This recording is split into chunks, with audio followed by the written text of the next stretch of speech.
Hello friends, welcome to my channel.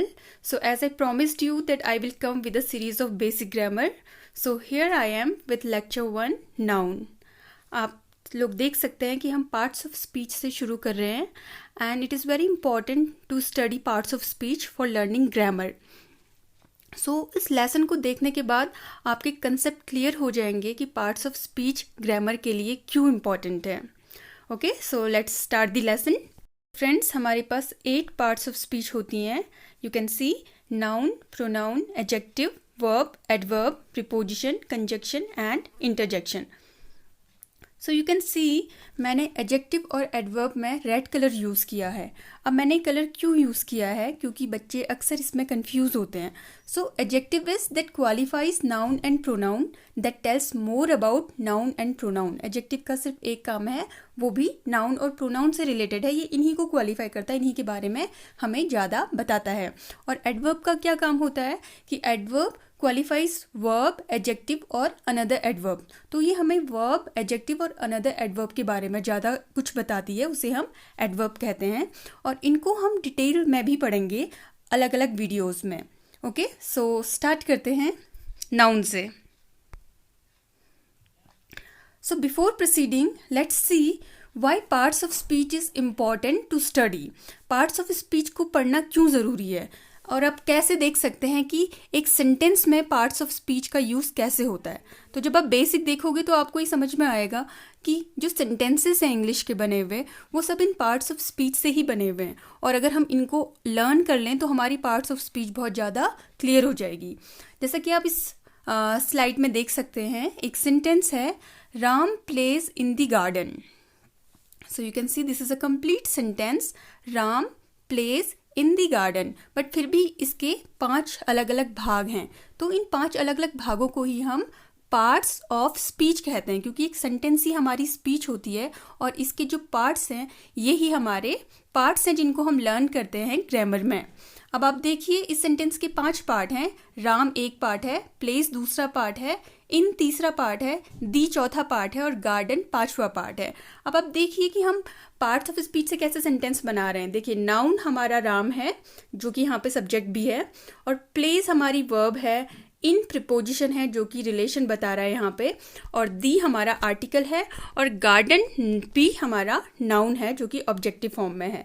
तो आप इस तरीके से समझ सकते हैं कि एक सेंटेंस जब हम लर्न करते हैं तो उसके हमें भाग या उसके हमें पार्ट्स पता होने क्यों ज़रूरी हैं, क्योंकि उन्हीं पार्ट्स से ये पूरी ग्रामर बनी है और उन्हीं पार्ट्स से हम सेंटेंसेस बनाते हैं. ठीक है, आई होप आपको समझ में आया होगा. So let's proceed. So friends, parts of speech में जो पहला पार्ट हम पढ़ते हैं वो है नाउन.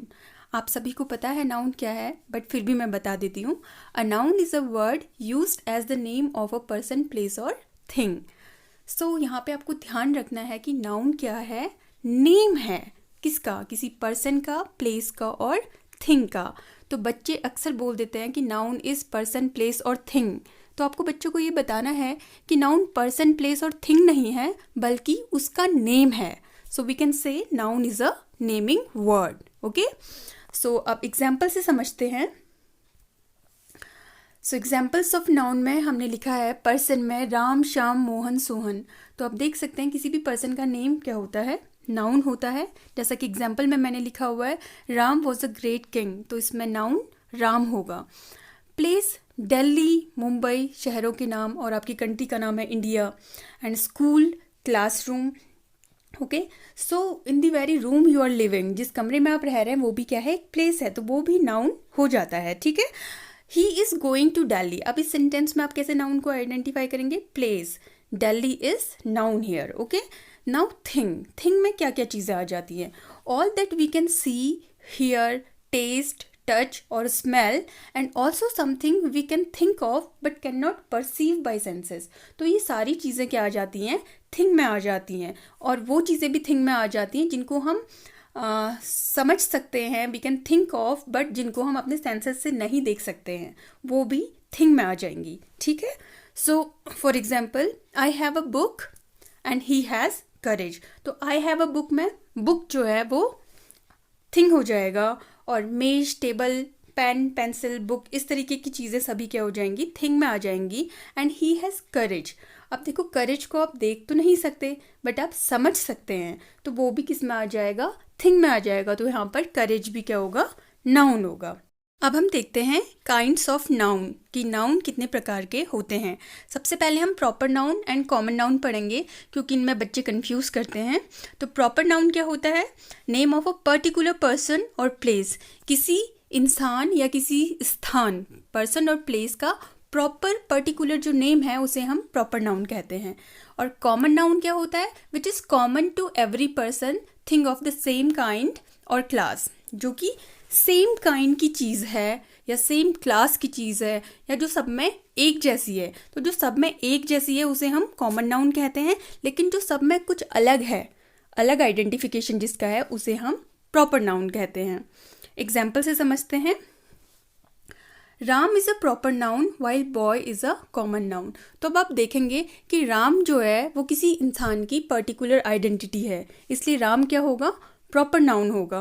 लेकिन बॉय क्या है, एक कॉमन नाउन है, क्योंकि बॉय राम के बगल में जो खड़ा है, राम की क्लास में इतने सारे बॉयज़ हैं, तो बॉय एक कॉमन चीज़ है, बहुत सारे बॉयज़ हैं, तो बॉय क्या हो जाएगा, कॉमन नाउन हो जाएगा। वैसे ही Geeta is a proper noun while girl is a common noun. तो गीता किसी लड़की का पर्टिकुलर प्रॉपर नेम है, लेकिन गर्ल क्या है, girl is a common noun which is common to all girls. Geeta की क्लास में, गीता के बगल में बहुत सारी लड़कियां हैं, लेकिन सबका नाम गीता नहीं है, किसी का नाम सीता है, किसी का नाम मीता है, किसी का कुछ और नाम है, ठीक है। इसलिए गीता प्रॉपर नाउन होगा, यानी कि नेम जो है किसी पर्सन का, जो उसको एक पर्टिकुलर आइडेंटिटी दे रहा है, वो प्रॉपर नाउन होगा, और जो उन सब में कॉमन है वो कॉमन नाउन होगा। उसी तरीके से देखिए, Delhi is a proper noun while city is a common noun. तो शहर तो बहुत सारे हैं, सिटी तो हम कोलकाता को भी बोलते हैं, मुंबई को भी बोलते हैं, पुणे को भी बोलते हैं, लेकिन जो सब शहरों का नेम है वो अलग अलग होता है, पर्टिकुलर होता है। तो इसीलिए Delhi is a proper noun और सिटी जो है वो एक कॉमन नाउन होगा। उसी तरीके से Ashoka is a proper noun while king is a common noun. तो किंग तो बहुत सारे थे, लेकिन अशोका सिर्फ एक ही किंग का नेम था, ठीक है। तो इस तरीके से आप प्रॉपर और कॉमन नाउन को डिफ्रेंशिएट कर सकते हैं। सो लेट्स सी, यहाँ पे एक लिस्ट है प्रॉपर नाउन्स की और कॉमन नाउन्स की। इसमें आप पहले कॉमन नाउन को देखिए, फिर प्रॉपर नाउन को देखिए। जैसे कि कॉमन नाउन में मैंने लिखा है मेल एंड फीमेल।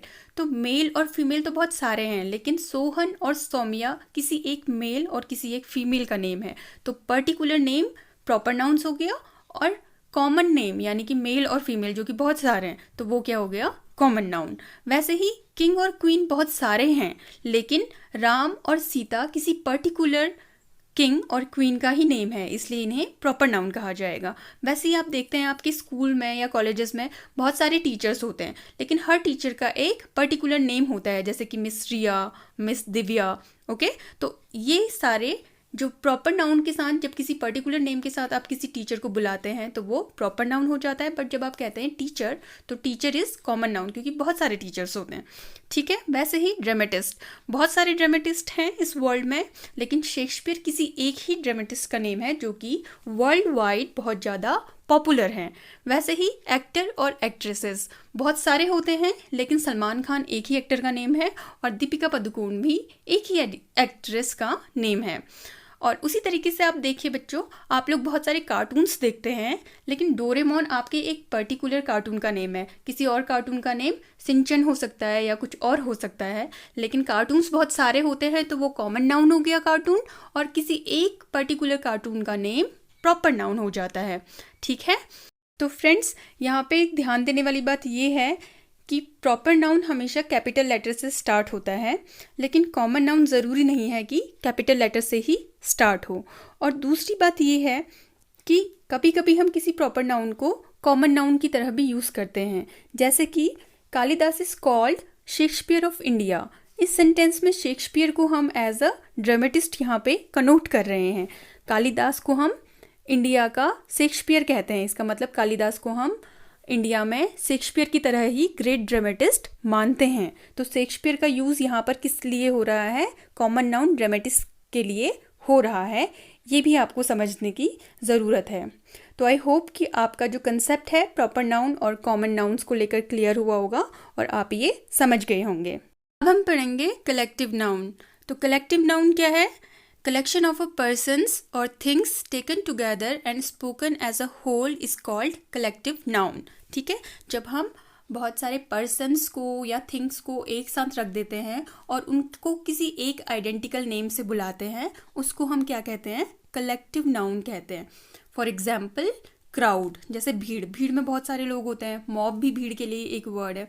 तो उसमें बहुत सारे लोग एक साथ हैं, बट उनको हम एक आइडेंटिकल नेम से बुलाते हैं, इसलिए हम उसे कलेक्टिव नाउन कहते हैं। जैसे कि टीम, टीम में भी एक इंसान अकेला नहीं होता है, टीम में भी 4-5 लोग होते हैं।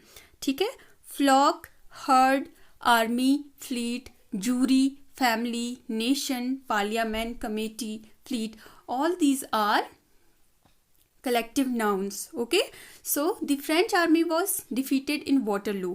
फॉर एग्जाम्पल मैंने लिखा है कि फ्रेंच आर्मी, अब फ्रेंच आर्मी ही डिफीट हो गई का मतलब कोई एक इंसान तो डिफीट नहीं हुआ ना, पूरी की पूरी आर्मी जो है फ्रेंच की वो डिफीट हुई यहाँ पे। ठीक है, तो आर्मी का मतलब क्या होता है? A group of soldiers. Heard का मतलब क्या होता है? A group of animals. Fleet का मतलब क्या होता है? अ कलेक्शन ऑफ शिप्स और वेसल्स। जूरी का मतलब क्या होता है? ग्रुप ऑफ जजेस। तो आप देख सकते हैं जहाँ पर भी ग्रुप या कलेक्शन आता है, यानी कि जहाँ पर भी एक से ज़्यादा लोग हैं एक ग्रुप में, एक कलेक्शन में, उसको हम क्या बोलते हैं? कलेक्टिव नाउन कहते हैं। लेकिन आप याद रखें कि ग्रुप की आइडेंटिटी किसी एक वर्ड से जुड़ी होती है, ग्रुप का नेम किसी एक वर्ड से जुड़ा होता है, तो उस वर्ड को हम कलेक्टिव नाउन कहते हैं। ठीक है, I hope it is clear to you. अब देखते हैं एब्स्ट्रैक्ट नाउन क्या है। Abstract noun is the name of quality, action और स्टेट। तो किसी इंसान की एक पर्टिकुलर क्वालिटी, एक्शन और स्टेट को भी जब हम कोई नेम दे देते हैं, ठीक है, क्योंकि हम नाउन की बात कर रहे हैं तो नेम की ही बात होगी, तो जब हम किसी इंसान की क्वालिटी, एक्शन और स्टेट को कोई नेम दे देते हैं तो उसे हम एब्स्ट्रैक्ट नाउन कहते हैं, क्योंकि ज़रूरी नहीं है कि वो क्वालिटी, एक्शन और स्टेट हमें दिखाई भी दे। ठीक है, सो क्वालिटी जैसे कि goodness, kindness, hardness, softness, brightness, honesty, wisdom, bravery. तो आप देख सकते हैं कि ये सारी चीज़ें हमें महसूस होती हैं, हमें दिखाई नहीं देती, इसीलिए हमें इनको क्या बोलते हैं? एब्स्ट्रैक्ट नाउन बोलते हैं। एक्शन जैसे कि laughter, theft, movement, judgement, hatred, love etcetera. So ये सारी चीज़ें क्या हैं? ये हमें महसूस होती हैं, we can think of them, but ये हमें दिखाई नहीं देती हैं। ठीक है, स्टेट क्या है? State is childhood, boyhood, youth, slavery, sleep, sickness, death and poverty. ये सारी डिफरेंट स्टेट्स हैं जिनको हमने एक नेम दे दिया है कि ये बच्चे का चाइल्डहुड पीरियड होता है, यहाँ से ये अब यंग हो गया है, he is called a youth now. ठीक है, स्लेवरी, कोई अगर स्लेव है वो स्लेवरी कर रहा है। तो ये सारे टर्म्स, नेम्स हैं जो कि हमने दिए हैं particular state of human beings को। ठीक है, तो इसे हम क्या कहेंगे?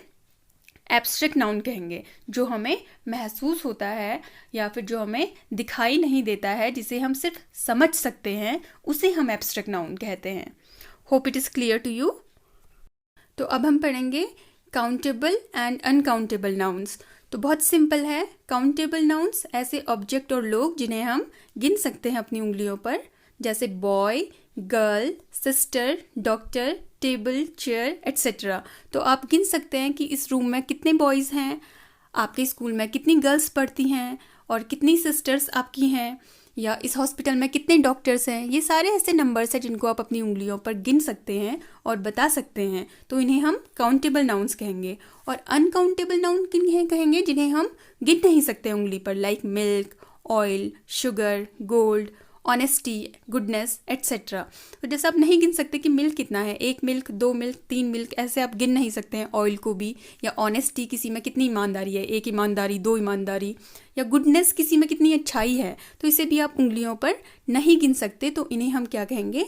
अनकाउंटेबल नाउन कहेंगे। यहाँ पे आप ध्यान रखें कि अनकाउंटेबल नाउन्स का कोई प्लूरल नहीं होता है। ठीक है, so I hope you have understood countable और uncountable noun also. So friends, with this I'm ending this video. I hope आपके नाउन से रिलेटेड सारे कंसेप्ट क्लियर हो गए होंगे।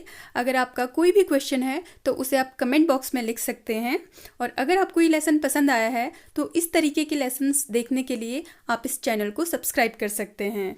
So subscribe for updates. Thank you.